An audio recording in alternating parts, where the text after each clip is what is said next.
जितना स्वामी जी, हिंदू चूंकि को अपने विषय हिंदू ये होने है, पर गर्व है, लेकिन उतना आपसे मुसलमान को अपने बातचीत हो रही मुसलमान है होने तो पर मैं गर्व उन होना विषयों चाहिए। को भी थोड़ा सा चर्चा करना चाहूंगी जो लोगों के मन में एक प्रश्न छोड़ रही हैं। एक युवा अभिनेत्री की अभी मृत्यु होना और ये चर्चा होना कि हार्ट अटैक होने का कारण क्या हो सकता है, क्या कुछ सप्लीमेंट्स हो सकते हैं। ये हासन नाम की एक जगह पर 22 लोगों की हार्ट अटैक से 40 दिन में मृत्यु हो जाना, ये बहुत विचलित कर रही है लोगों को स्वामी जी।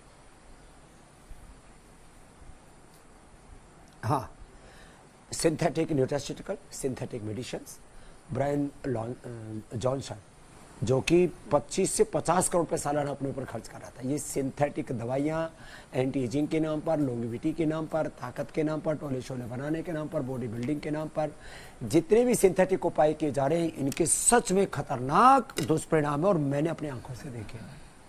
तो मैं तो सबसे हाथ जोड़ करके प्रार्थना करूँगा, ये जितने भी सिंथेटिक मेडिसिन हैं, जितने भी सिंथेटिक न्यूट्रास्यूटिकल्स हैं और ये जो जितने भी कृत्रिम उपाय हैं, इनसे हटिया, back to basic, back to nature, back to मिजाज।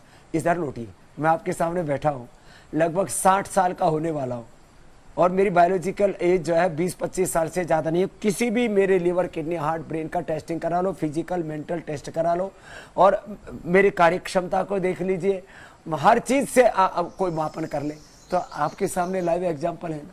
और हमारे पुरखे भीष्म पितामह 150 साल की उम्र में युद्ध के मैदान में लड़ रहे थे, तो हमारे यहाँ तो 400 साल तक की आयु का विधान था सतयुग में। तो अब घटते घटते मैं कहूँगा 125-150 साल अभी भी कोई जी सकता है। लॉन्गेविटी, इम्यूनिटी के ऊपर हमने बहुत रिसर्च किया है।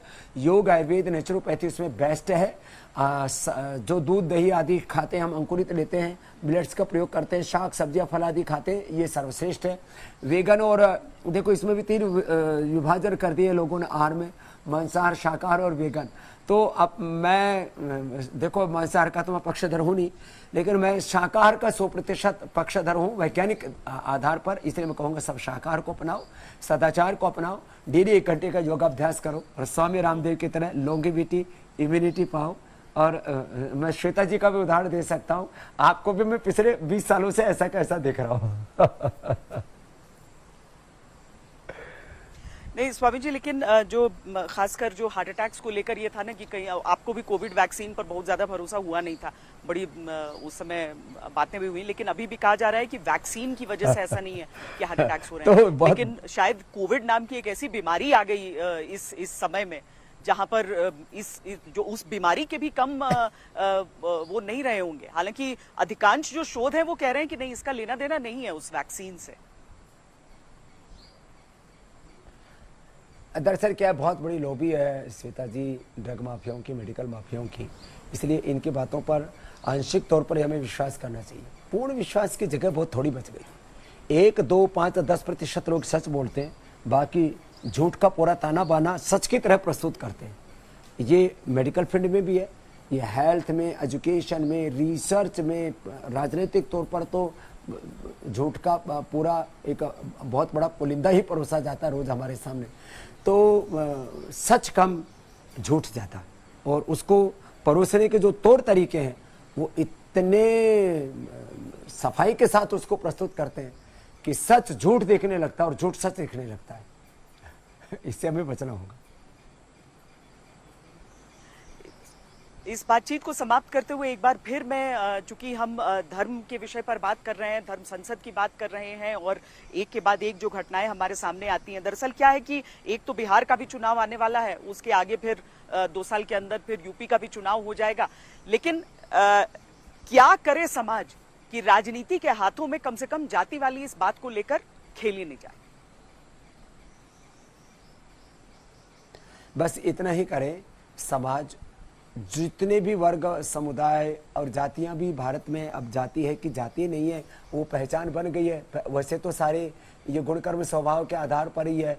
कुंभ का काम करे, कुंभकार घड़े का काम करे, चमड़े का काम करे, चर्मकार ऐसे लोहे का काम करे, लोहार ऐसे ऐसा स्वर्ण का काम करे, स्वर्णकार ऐसे अलग अलग। अब तो इतने हो गए हैं और ये सारे भी जाति सूचक शब्द नहीं है। जो जिसको ब्रह्म का ज्ञान हो वो ब्राह्मण, क्षत्रिय, क्षत माने भय से जो त्रय माने रक्षा करे, तो ये सारे गुण कर्म स्वभाव सूचक शब्द है। तो मैं सब वर्ग, जाति, समुदाय के लोगों से कहूँगा, जातियों के नाम पर मत बटिए और राजनीतिक तौर पर, धार्मिक तौर पर, सामाजिक तौर पर, आर्थिक तौर पर, किसी भी प्रकार से लाइफ में पार्टनर के तौर पर, बिजनेस में पार्टनर के तौर पर जो भी आपको निर्णय लेने, वो व्यक्ति के गुण, कर्म, स्वभाव को, चरित्र को, आचरण को देख करके लीजिए। आप ऐसा करेंगे तो कोई भी आपकी भावनाओं के साथ खेल नहीं सकेगा। और ये जो वोटों का ध्रुवीकरण है, राजनीतिक ध्रुवीकरण, सामाजिक और धार्मिक ध्रुवीकरण के नाम पर कुछ चंद जैसे कहते हैं ना दुष्चरित्र लोग या बहुत ओछे लोग जो आपका की भावनाओं के साथ खेलते हैं, वो नहीं खेल पाएंगे। जाति के आधार पर, जाति जो है वो मतलब धर्म के, जो जन्म के आधार पर ये तय नहीं हो सकता कि आप जीवन में क्या करते हैं, आपके गुण के आधार पर वो तय होगा। और बंटवारा किसी भी तरीके का सही नहीं है, मानवता सबसे आवश्यक। बहुत बहुत धन्यवाद स्वामी रामदेव जी हमसे बातचीत करने के लिए। बहुत बहुत प्रणाम।